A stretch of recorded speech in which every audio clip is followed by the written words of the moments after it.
I welcome you all in the online session of Power Generation course. Hope you all are fine and having good health.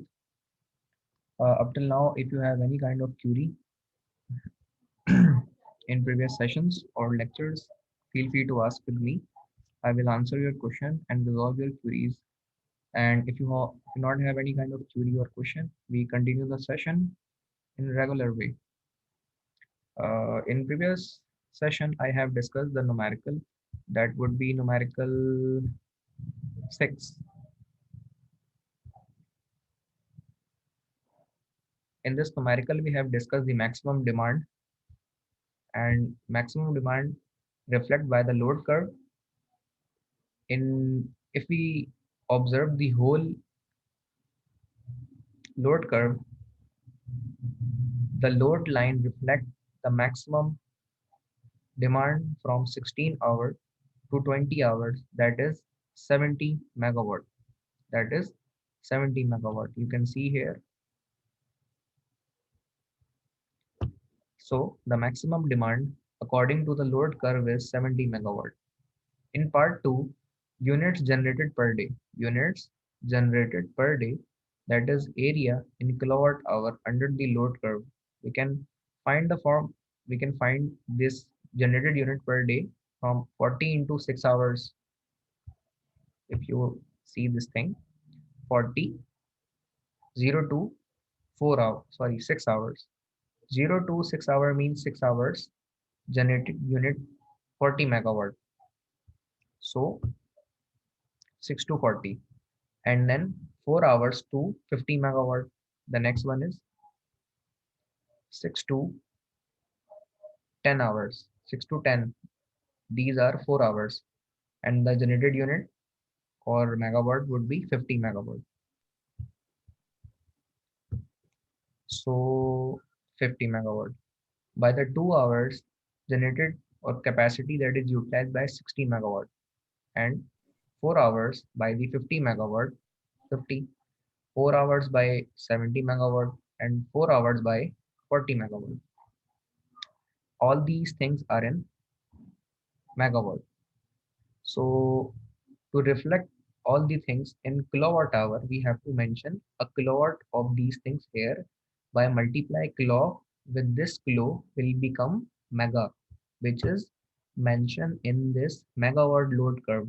I think you understand my point, which I'm telling all you guys.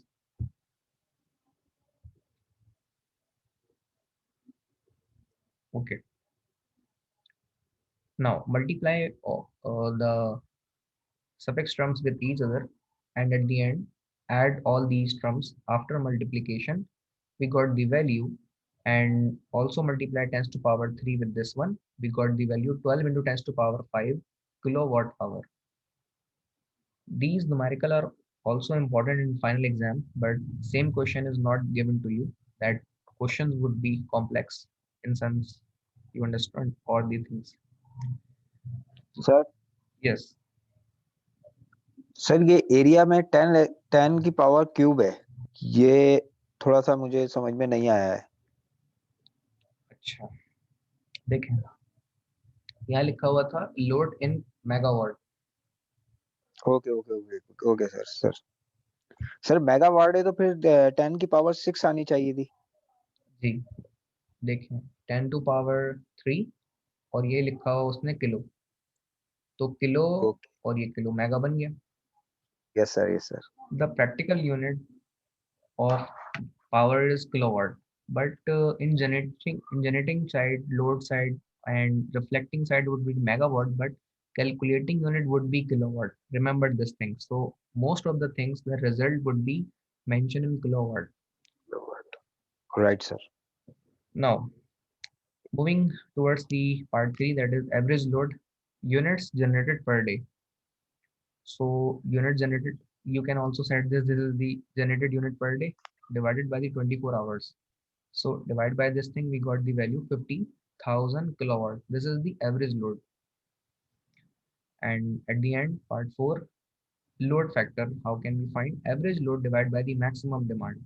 Average load is also find in part 3, that is 50,000 kilowatt divided by the maximum demand, that is 50,000 megawatt mentioned here and also mentioned here. This is the 70,000 kilowatt or 70 megawatt in between 16 to 20 hours. Also mentioned here and we mentioned at this level. So 70 megawatt, but we mention mega from kilo. So 1 Yes. kilo is left, which is mentioned numerator and denominator cancel out with each other. And for simplification, you can place the complete unit, which means average load is 50,000 megawatt. You can say 50 megawatt and divide by the 70 megawatt. You can also place this thing and got the same answer. So it's sir if you don't mind, जी sir देखें, अगर इसमें average load तो हमें 50 kilowatt आ गया हमारा, लेकिन हमारी मैक्सिमम डिमांड तो 70 मेगावाट है, तो हम उसे अपनी मर्जी से किलो में कैसे कन्वर्ट कर सकते हैं? बिल्कुल। अच्छा ये 50,000 किलोवाट है, किलो, तो ऊपर एक किलोवाट तो आएगा ना। बिल्कुल आएगा सर। सर लेकिन वो तो सिर्फ यूनिट आएगा ना उसका।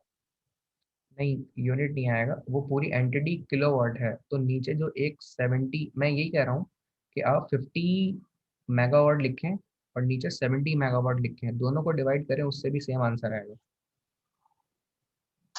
ओके सर, दूसरी समझ में आ गया। दूसरी बात यह है, मजीद स्टूडेंट भी हैं, उनको भी समझाने के लिए मैं और आसान कर देता हूँ कि 50 मेगावाट को, सॉरी 50,000 किलोवाट को क्या मैं 50 मेगावाट कह सकता हूँ इस पूरी नंबर को?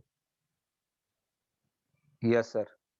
50 मेगावाट मैं ऐसे कह सकता हूँ, इसका मतलब मैं 50 मेगा लिख भी सकता हूँ। 50 mega yes sir. Divide by 70 mega, उससे भी ये आंसर आएगा। यस सर, क्योंकि 50 के आगे जो आगे आगे के जो 3 जीरो है वो भी किलो में है, जी वो भी के हैं। जी, तो उससे बन जाएगा मेगा, और नीचे वाला भी यस सर। मेगा, 70 मेगा, तो दोनों को डिवाइड करेंगे तो उससे वैल्यू 0.714 लोड फैक्टर की आ जाएगी, that is less than to 1, and multiply by 100 we got the value in 71.4%. So right this is sir. the all numericals of assignment 2 till now. अब मजीद असाइनमेंट के क्वेश्चन नहीं दिए जाएंगे असाइनमेंट 2 के लिए। आज जो है वो डेट हो गई है आई थिंक 26, 26।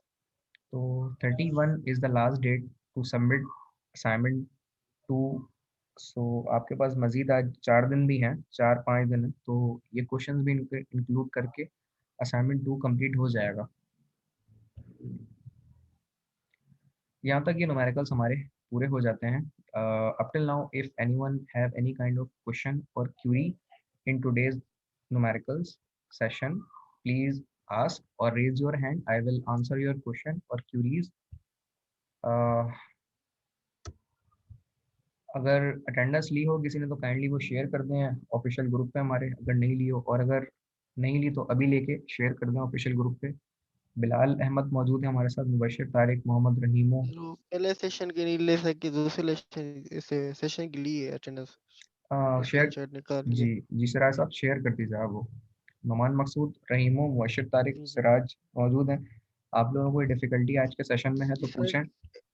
जी नहीं नहीं सर, बिल्कुल सही समझे सर। एक सवाल था सर, ये अगर सवाल है जो आप अगर एग्जाम में देंगे तो ये तो सवाल जो एज इट इज सेम तो नहीं होगी, इसके तो आप क्रिटिकल थोड़ा बनाएंगे। जी,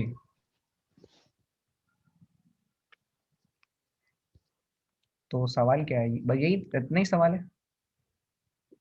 जी सर। हाँ हाँ, वहाँ क्रिटिकल बनाएंगे, आसान नहीं होगा, मतलब ऑब्वियसली ओपन बुक है तो आसान नहीं होगा। और सर एक बात थी, जी जो जो सराज भाई कहना चाह रहे थे, शायद मैं समझ पाया हूँ, वैसे तो मुझे पता आपने नहीं, भी समझ लिया। इसमें इसमें हंसने की बात नहीं, मैं एक सीरियस बात कर रहा हूँ ना, एक बार सर से नहीं पूछ रहा हूँ तो उसमें हंसने नहीं की नहीं क्या यार, बात है। ऐसी बात नहीं है, आप गलत समझ रहे हो। मैं हंस इस बात पे नहीं रहा, मैं हंस किसी और बात पे रहा हूँ। जी लेकिन सर मैं अपने तौर पे ये पूछ रहा हूँ कि सवाल तो बेसिकली भले से आप कैसा भी दे दें, लेकिन सॉल्व इसी मेथड से होगा, इसी तरीके से होगा। सर मेथड इसी से ही होगा, मगर वैल्यू चेंज हो सकती है ना, मैं वो पूछ रहा था। हाँ हाँ, वैल्यू चेंज हो सकती है, मैं ये थोड़ी कह रहा हूँ यही सवाल भी दूंगा, या मैं तो सवाल ही चेंज करूंगा, एग्जैक्ट थोड़ी होगा, या मेथड भी सेम नहीं होगा फिर तो। मैंने ये जो कॉन्सेप्ट पढ़ाए हैं ना आपको, ये टोटल 9 कॉन्सेप्ट है। मैं दिखा देता हूँ, वो भी खुला हुआ भी है क्योंकि मुझे सेशन दोबारा कंटिन्यू करना है। मैं दिखाता हूँ। लास्ट में देख ही रहा था ये रहे, सॉरी, 7 कॉन्सेप्ट हैं। देख रहे हैं आप, लोड फैक्टर हैं, कैपेसिटी फैक्टर हैं, यूटिलाइजेशन फैक्टर हैं, डाइवर्सिटी फैक्टर हैं, अवेलेबिलिटी फैक्टर हैं, डिमांड फैक्टर हैं एंड प्लांट यूज फैक्टर हैं। ये टोटल 7 कॉन्सेप्ट हैं जिसके ऊपर मैंने, मेरे ख्याल में 6 आज के हुए तो 2 8 न्यूमेरिकल करा दिए हैं अब तक। और इसके, जब ये पढ़ा रहा था मैं तो इन बिटवीन भी न्यूमेरिकल थे। ये बीच बीच में यहाँ भी आए थे कुछ छोटे मोटे, तो मैंने यहाँ जिक्र किए थे, मैंने डिटेल में कवर किया है कॉन्सेप्ट। ये भी थोड़ा न्यूमेरिकल था, तो ये चीज़ें सारी मैं करवा चुका हूँ लेक्चर 29 और शायद 30 में। तो मेरे ख्याल में आप मेरी बात समझ रहे होंगे कि मैंने इसको बड़े हॉरिजन पे कराया है। ये छोटे न्यूमेरिकल तो बाद में आए हैं, पहले मैंने ये पूरी चीज़ सिखाई है, बताई है, ये चार्ट पूरा डिस्कस किया है। तो ये लेक्चर मेरे देखिएगा, उसमें आपको चीज़ें मिलेंगी। तो और क्वेश्चन वो नहीं होंगे, वैल्यू चेंज नहीं होगी, क्वेश्चन ही तब्दील होगा पूरा वो, बिल्कुल एज इट इज़ नहीं होगा वो, क्योंकि वो देने में फिर बच्चे भी बोलेंगे सर ये तो आपने बहुत आसान पेपर दे दिया, सिर्फ वैल्यू चेंज कर दी। तो अब हम सबको तो नाराज नहीं कर सकते ना।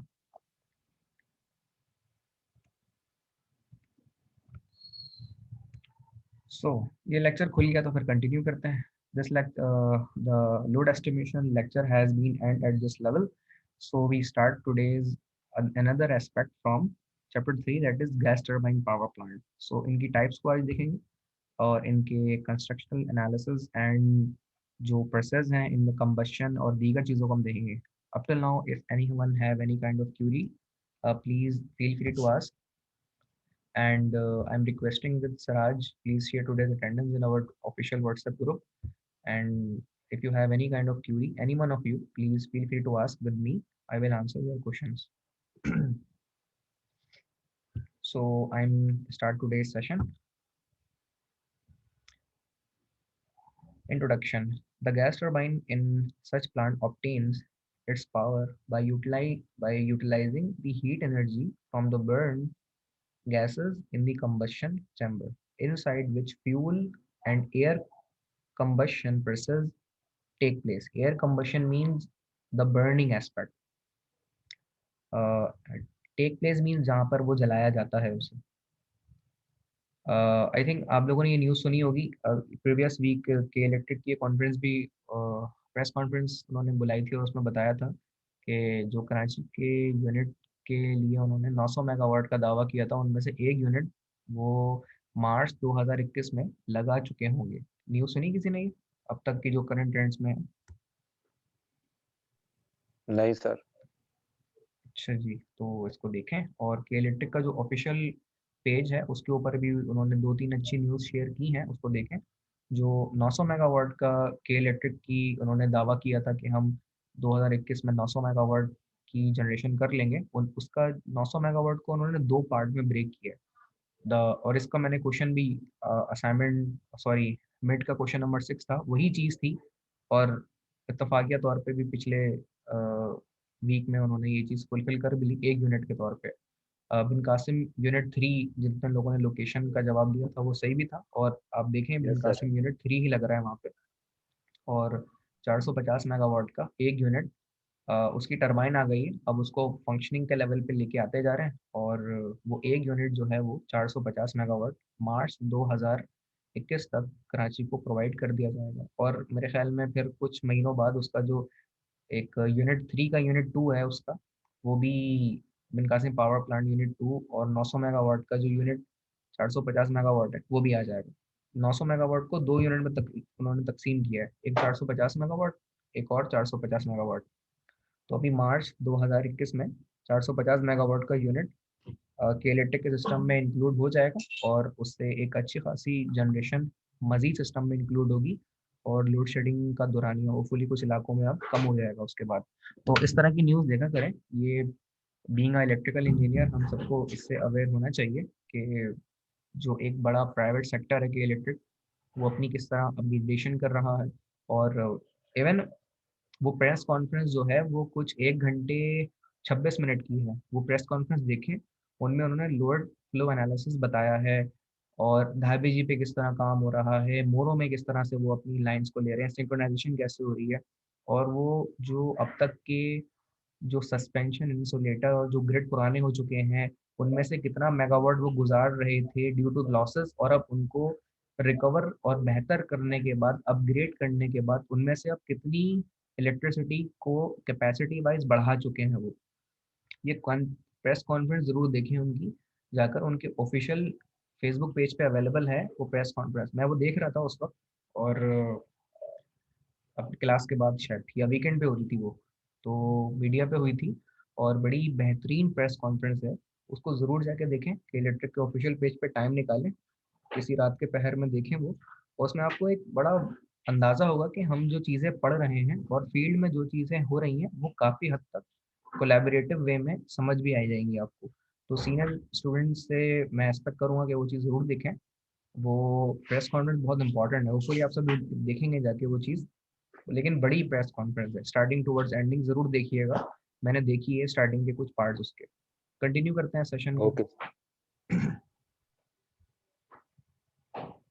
The burn gases are at high temperature and high pressure expands in the turbine through a series of fixed and moving blades. Fixed blade and moving blades. तो टरबाइन के ब्लेड्स को we are categorising in secondary blades, subsecondary blades and primary blades.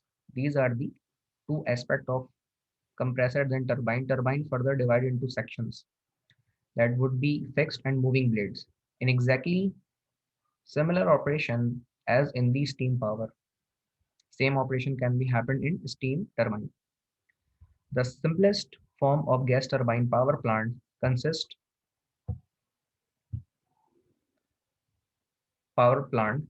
of three main components, that is compressor, combustion chamber in which the combustion is fulfilled, and turbine that is represented by capital T. So you can see in this block diagram, air is providing in the compressor to burn out. हमेशा याद रखें compressor के अंदर एक inlet रखा जाता है जहाँ से एयर को इन किया जाता है, और एयर जब वहाँ से इन होती है तो उस आग को वहाँ से भड़काया जाता है। और जिस तरीके से आपने वो देखा तंदूर के अंदर जब रोटियां पक रही होती हैं, तो वो एक तरफ तरफ से ना वो रखते हैं उस पे, क्या कहते हैं, ब्लोअर होता है, ब्लोअर ब्लोअर देखा किसी ने? तंदूर पे रोटियां लेने तो जाते हैं ना सब लोग, यस सर। वो तो उसमें देखा होगा आपने, वो एक वो रखा होता है वहाँ पे, ब्लोअर रखा हुआ होता है ब्लोअर रखा होता है, उससे क्या होता है? सर। वो थोड़ी जब जैसी वो रोटी अंदर लगाते हैं, वो ब्लोअर ऑन कर देते हैं तो वो हीट बढ़ जाती है।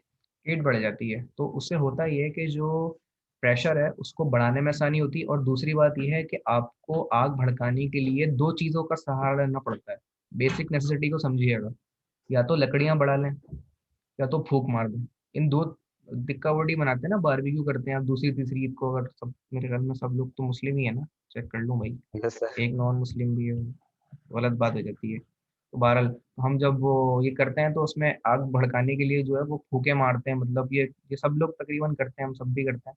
तो आपको पता यस। है कि ज़्यादा कोयले जला देंगे तो एंड तक बचेंगे नहीं, तो आप क्या करते हैं उनको कम तरीके से हवा झल झल के करते हैं। तो तंदूर में या एयर कंप्रेसर के अंदर भी यही चीज़ हो रही होती है कि आप दो तरीकों से आग भड़का सकते हैं, या तो फ्यूल बहुत ज़्यादा डाल दें, फ्यूल डालेंगे तो फ्यूल ख़त्म हो जाएगा और आपकी जो बिजली बनेगी ना वो महंगी बनेगी। तो उसका सिंपल एक हल ही होता है कि एयर ब्लोअर, एयर ब्लास्टर रखे जाते हैं। एयर ब्लोअर, एयर ब्लास्टर होता है जो हवा को बहुत तेजी से अंदर फेंकते हैं कंप्रेसर के अंदर, और आग को, फ्यूल को भड़काते हैं। एग्जिस्टिंग फ्यूल को मजीद फ्यूल डाले बगैर एयर कंप्रेसर या एयर कंबशन के जरिए से इनलेट करने के इस अमल को कंप्रेसर में बहुत अहमियत दी जाती है। इससे फायदा क्या होता है, आपका फ्यूल एक्स्ट्रा ऑर्डिनरी में आपको डाला नहीं जाता, एक्स्ट्रा ऑर्डिनरी फ्यूल जो है आपने उसमें डाला नहीं जाता, और जब आप एक्स्ट्रा ऑर्डिनरी फ्यूल नहीं डालते तो आपके फ्यूल की बचत हो जाती है, क्योंकि फ्यूल जो है इनके अंदर बड़ा एक्सपेंसिव होता है।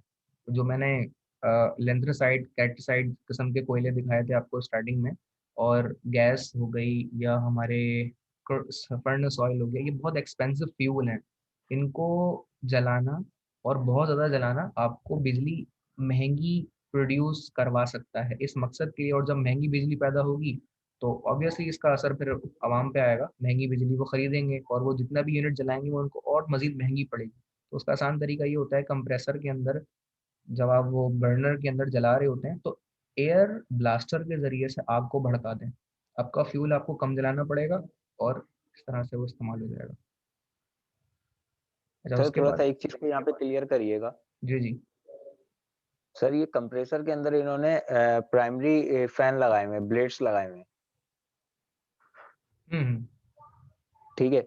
तो सर अब ये कंप्रेसर में एयर ले रहे हैं हम बाहर से, वो इन हो रही है, वो है कोल्ड एयर, और अंदर जाके उसको प्रेशर देके कंप्रेसर के अंदर वो हीट भी प्रोवाइड कर रहे हैं, तो वो हॉट एयर बन जाती है। फिर वो hot air chamber combustion chamber में जा रही है। सर ये थोड़ा सा क्लियर नहीं हो रहा कि वो विंड को भी चला रही है, वो ब्लेड्स को भी रोटेट कर रही है, और इसमें कैसे जा रही है, ये कुछ समझ नहीं आ रहा। ये कॉन्सेप्ट इन्होंने यहाँ इस तरह बताया है, जिस तरह आपने बताया आधी बात तो आपकी बिल्कुल सही है। एयर इनलेट की जाती है कंप्रेसर में, उससे होता ये है कि उसका प्रेशर बढ़ाती है। फिर फ्यूल का इनलेट है यहाँ पे, फ्यूल जो जिससे स्टीम बन रही है ना उसके जरिए से यहाँ पे आती है। और एक कॉमन शाफ्ट है जो कि रोटेट करती है कंप्रेसर को भी, और साथ ही साथ कंप्रेसर में आपकी वो स्टीम वो होती है, सॉरी कंप्रेसर के अंदर आपकी स्टीम उसको प्रेशराइज बनाया जाता है। फर्दर मोर एक कॉमन शाफ्ट होती है जो कंप्रेसर और टरबाइन को साथ रोटेट करवाती है, और ये turbine as a prime mover generator से कनेक्ट होती है। फर्दर मोर एक कंबशन एक प्रोडक्ट है, कंबशन से मुराद ये कंबशन प्रोडक्ट से जब वो जल जाएगा तो उससे हमें ऐश हासिल होती है। फिर ऐश के पूरे पूरे पहाड़ होते हैं वहाँ पे, फिर उसको बाय प्रोडक्ट के तौर पे इस्तेमाल किया जाता है। ये पूरा साइक्लिक प्रोसेस हम स्टार्ट में डिस्कस कर चुके हैं। तो फ्यूल यहाँ पे कंबशन के लिए यानी उसे जलाने के लिए प्रोवाइड यहाँ पे किया जाता है, और देन जब उससे स्टीम बनती है तो वो यहाँ से लेते हुए प्रेशराइज हॉट एयर जिसे कह रहे थे आप, वो यहाँ पे हम टरबाइन में इनलेट करते हैं और इसके जरिए से सारी चीज़ें फुलफिल हमारी होती हैं। यहाँ तक कोई और डिफिकल्टी किसी के जहन में है तो पूछ लें, if you have any kind of no curiosity सर। till now. So moving towards the next aspect, the compressor is either centrifugal or axial type is coupled with the turbine by driving shaft. Example, the compressor is driven by the turbine, and so compressor compresses the working fluid to high pressure ranging between 15 to 20 bars। ये pressure का unit है, बार में pressure होता है। Industry में आप जब भी देखेंगे बार में प्रेशर आपको नजर आएगा। Under such compression process, assuming no losses in both turbine and compressor, the power developed by turbine would just equal to the power consumed by the compressor, and the net work output would then be zero. To obtain the useful outcome from the system, another component is necessary where the working fluid, that is WF called volume and pressure, can be interrelated as follows. The working fluid volume may be increased at constant pressure, that is diesel cycle, and the working fluid pressure may be increased at constant volume, that is Otto cycle. These are the two cycles that we have discussed in previous lectures, diesel cycle and Otto cycle. This can be achieved by heat addition either under constant pressure according to the theoretical diesel cycle, or under constant volume according to the theoretical Otto cycle, where under both conditions the working fluid temperature will be raised. This can be achieved by adding combustion chamber. That's the reason we add a chamber parallel with turbine with common shaft to the system. And therefore, this simple system can be illustrated in this figure that you can see. Air inlet from this level to combustion chamber, and then after that compressed air can be extracted from here, and hot gas would be formed, that said by the Mr. Bilal, and then coming towards the turbine as a fuel, steam, and exhausting gas can be extracted from this section. The turbine would be rotated, and at the end the generator is connected, then transformer to electricity generation. Hopefully all things are clear till now. This is the basic aspect of the cycle. Axial compressor, air inlet at this side, centrifugal compressor is connected here, and then fuel is inlet, combustion chamber here available. The fuel can be formed as a steam in this turbine to rotate and exhaust the normative gases from this aspect, and net power output can be formed. That means the rotating shaft, common shaft, can be connected with the generator and to form electricity. Now, open cycle gas turbine engines that we have to discuss here. We already have discussed in previous slide that air can be inlet here in compressor, common shaft can be connected with the turbine. At the end is generator is connected, the combustion chamber here, the fuel can be inlet and the normative gases can be outlet from the combustion product.